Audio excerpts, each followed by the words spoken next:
Itulah tanggapan setan terhadap tipu dayanya yang terungkap. Sekarang saya akan memberikan satu contoh yang sedikit mirip dari pengalaman pribadi saya. Sebenarnya, kejadian dalam hidup saya ini disebutkan dalam buku Catherine Marshall Something More. Itu terjadi ketika saya sedang melayani di sebuah gereja di Chicago.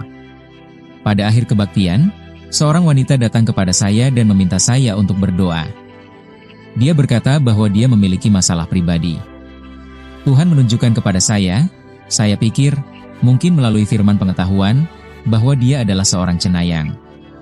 Dan saya berkata bahwa saya tidak siap untuk berdoa untuknya. Jadi dia pergi tetapi kembali beberapa minggu kemudian. Dia berkata, saya sudah berhenti menjadi cenayang. Saya ingin Anda berdoa untuk saya. Jadi saya merasa bahwa saya tidak bisa menolak. Saya tidak yakin dengan ketulusannya, tetapi saya mulai berdoa bersamanya, dan itu sulit. Setelah beberapa saat saya berhenti sejenak. Dan saat saya berhenti, dia mulai menatap saya dengan saksama dan ada semacam tatapan aneh di matanya, dan dia berkata, saya melihat Anda di dalam mobil dan mobil itu hancur menabrak pohon dan ada darah. Sesaat hati saya hancur dan saya berpikir, saya akan berada di dalam mobil yang hancur menabrak pohon. Dan kemudian saya menyadari bahwa itu bukan Roh Kudus.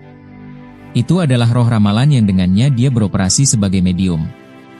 Maka murka Tuhan menguasai saya dan saya berkata, Anda roh peramal, saya menolak Anda. Saya tidak menerima itu sebagai takdir saya. Saya tidak akan berada di dalam mobil manapun yang akan hancur menabrak pohon. Saya menolaknya. Saya tidak akan menerimanya dari Anda. Saya tidak percaya bahwa wanita itu telah diselamatkan,